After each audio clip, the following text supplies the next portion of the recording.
Dentre tantas novidades trazidas pelo CPC de 2015, uma delas envolve o julgamento da apelação.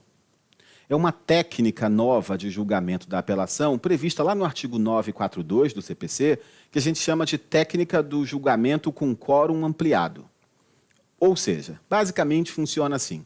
Na sessão de julgamento, na hora de julgar aquela apelação, se o resultado for não unânime, serão convocados outros julgadores para continuar no julgamento daquela apelação, e o número desses novos julgadores deve ser suficiente para inverter o resultado alcançado. Flecha, que zona essa explicação, hein? Bom, em minha defesa, é a redação do artigo 942 do CPC. Eu leio para vocês. 942. Quando o resultado da apelação for não unânime, o julgamento terá prosseguimento em sessão a ser designada com a presença de outros julgadores, que serão convocados nos termos previamente definidos no regimento interno, em número suficiente para garantir a possibilidade de inversão do resultado inicial, assegurando às partes o direito de sustentar novamente, se for o caso. Então, traduzindo, tecla SAP desse artigo 942. Na maioria dos regimentos internos dos tribunais, a apelação é julgada por 3 desembargadores. E se o resultado for 2-1, é preciso convocar outros 2 desembargadores. E por que outros 2? Porque é o número suficiente para inverter o resultado. De 2-1 para o autor, por exemplo, esses 2 novos podem inverter o resultado para 3-2 para o réu. Então, toda vez que eu tiver uma apelação com 3 julgadores, o julgamento da apelação envolve 3 desembargadores, um relator e 2 vogais, outros 2 desembargadores serão convocados, e essa convocação está prevista no regimento interno de cada tribunal. Até aí, previsão do código, tranquilo, nenhum problema. Agora, eu quero discutir com vocês alguns detalhes muito próprios da atuação do advogado dentro do julgamento da apelação quando tem o quórum ampliado, quando tem o quórum estendido. Primeira pergunta, em que momento se dá essa continuação do julgamento da apelação? Vai ser na mesma sessão? Vai ser numa sessão subsequente? Dá uma olhadinha aí no artigo 942 também. Parágrafo 1º. Sendo possível, o prosseguimento do julgamento dar-se-á na mesma sessão, colhendo-se os votos de outros julgadores que, porventura, componham o órgão colegiado. Então, se eu tenho naquela Câmara ou naquela turma 5 membros, 3 estão votando, os outros 2 estão ali presentes e assistiram os debates, as sustentações orais, conhecem o processo, se for 2-1 e eles se sentirem aptos para prosseguir no julgamento na mesma sessão, esse julgamento vai acontecer na mesma sessão. Existem lugares em que isso é fisicamente impossível de acontecer. No TRF da 2ª região, por exemplo, Rio de Janeiro e Espírito Santo, cada turma é composta de 3 desembargadores. Então, não tem como 3 desembargadores votam, deu o resultado de 2-1, tem que chamar 2 desembargadores de outra turma, obviamente eles não presenciaram o julgamento, isso vai ter que acontecer. Então, esse prosseguimento do julgamento vai ter que acontecer numa sessão subsequente. Então, olha a primeira dica que eu deixo aqui para o advogado que está lá na linha de batalha mesmo, cuidando da sua apelação. Se você acha, por qualquer motivo, que há a possibilidade de ter um resultado não unânime no julgamento da sua apelação, Flecha, por que eu acho isso? Tenho bola de cristal? Não. Você pode saber, por exemplo, por julgamentos anteriores daquela Câmara ou turma, que os membros que a compõem têm pensamentos divergentes sobre o assunto que está sendo julgado na sua apelação. Nesse caso, você já imagina que pode haver um julgamento não unânime. Qual é a dica que eu deixo? Visite para entregar memoriais e despachar sobre o seu processo, despachar sobre a sua apelação, visite todos os desembargadores que compõem aquela Câmara ou turma. Porque há a possibilidade do julgamento acontecer na mesma sessão. Flecha, a minha apelação está numa turma que só tem 3 desembargadores. Ok, pode visitar só esses 3, porque se tiver o julgamento com quórum estendido, isso vai acontecer numa sessão seguinte, quando serão chamados outros 2 desembargadores para votar naquela apelação.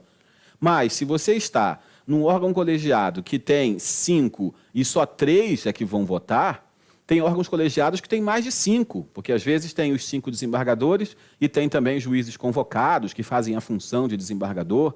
Então, se eu tenho dentro daquele mesmo órgão colegiado aqueles que vão votar naturalmente na apelação e também já estarão ali assistindo outros capazes de compor o quórum ampliado, a minha dica é que você visite todos os desembargadores que compõem o órgão colegiado. Primeira Câmara Cível daquele Tribunal de Justiça. Tem 5 desembargadores, 3 vão votar na sua apelação. Você acha que há... Desculpe. Você acha que há possibilidade de haver um julgamento não unânime? Visite os 5. Leve memorial para os 5. E para os 2 que naturalmente não votam, você já explica.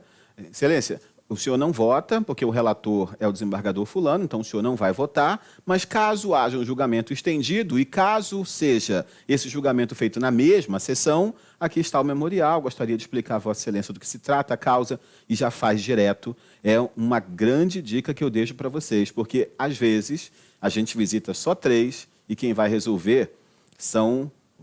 os 2 que vão resolver são os 2 subsequentes que a gente não visitou. Então, muito cuidado com isso. Outra questão envolvendo também o julgamento ampliado está no parágrafo 3º do artigo 942. A técnica de julgamento prevista neste artigo aplica-se igualmente ao julgamento não unânime proferido em... E aí vem 2 hipóteses. Ação rescisória, quando o julgamento for a rescisão da sentença, devendo, nesse caso, seu prosseguimento ocorrer em órgão de maior composição previsto no regimento interno. Então, na ação rescisória, eu tenho um julgamento não unânime.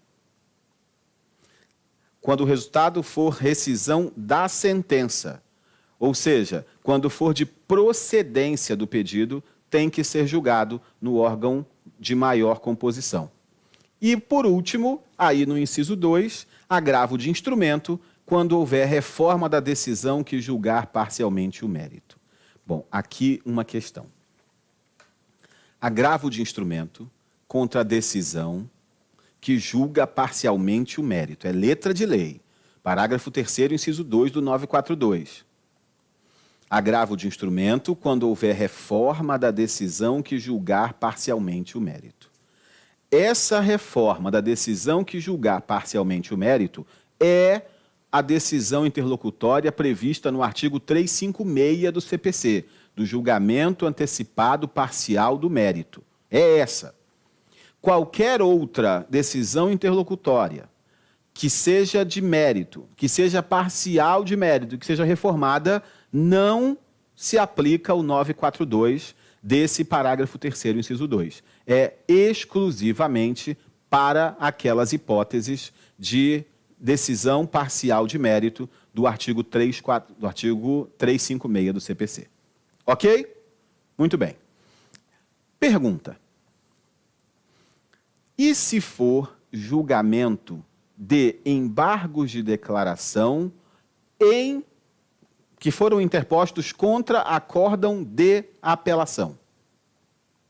Ficou claro? Vou de novo.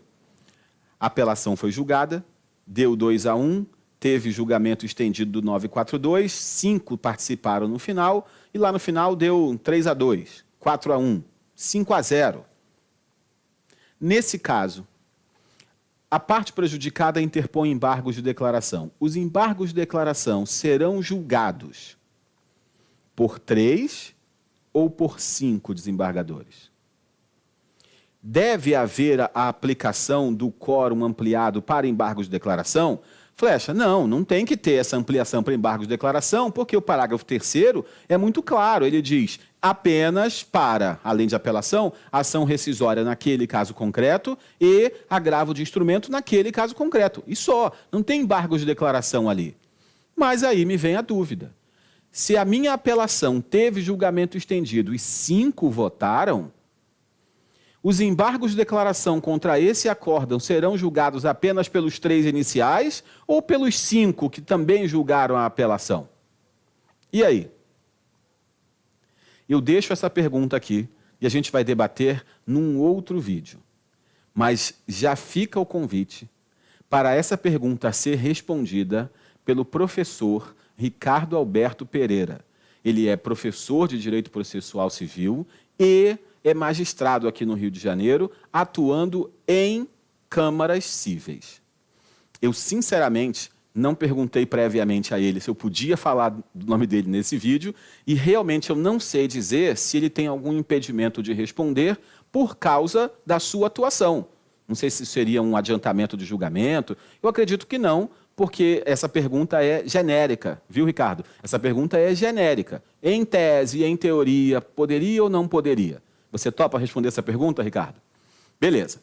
E agora, para a última questão, e essa eu prometo que vou responder para vocês. O julgamento está 2-1. 3 desembargadores votaram, 2 para um lado e 1 voltou para o outro lado. 2-1. Aí chama outros 2 para votar.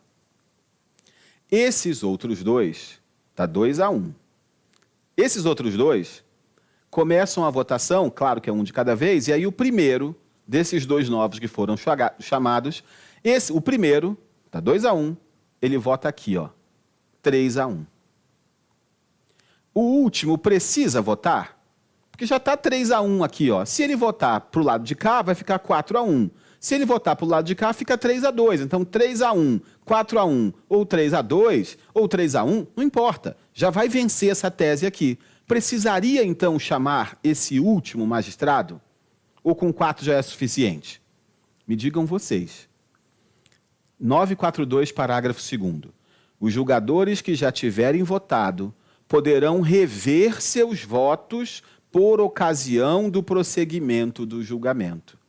Então, já está, o original foi 2-1, aí dos 2 que vêm para votar, o primeiro vota aqui, fica 3-1. Precisa chamar o 5º e último julgador? Precisa. Por que precisa? Porque vai que quando ele vota, a argumentação dele convence todo mundo, e aí fica 5-0 aqui, ou 5-0 aqui. Todo mundo pode mudar os seus votos. Então, por isso é que se entende que é indispensável que os 5 votem, que todos aqueles que foram chamados para o julgamento ampliado exerçam o seu voto, façam o seu voto. E, nesse sentido, já se manifestou o STJ. Recurso especial 1.890.473 do Mato Grosso do Sul. Esse julgado diz que todos têm que julgar. Ainda que o 5º voto, não, em tese, não influenciasse o resultado, porque já está 3-1, por exemplo, tem que votar. Vai que ele muda o pensamento de todo mundo. Ok? Eu me despeço então de vocês. A gente se vê no próximo vídeo, de repente, com o Ricardo Alberto respondendo a nossa pergunta. Tchau, tchau.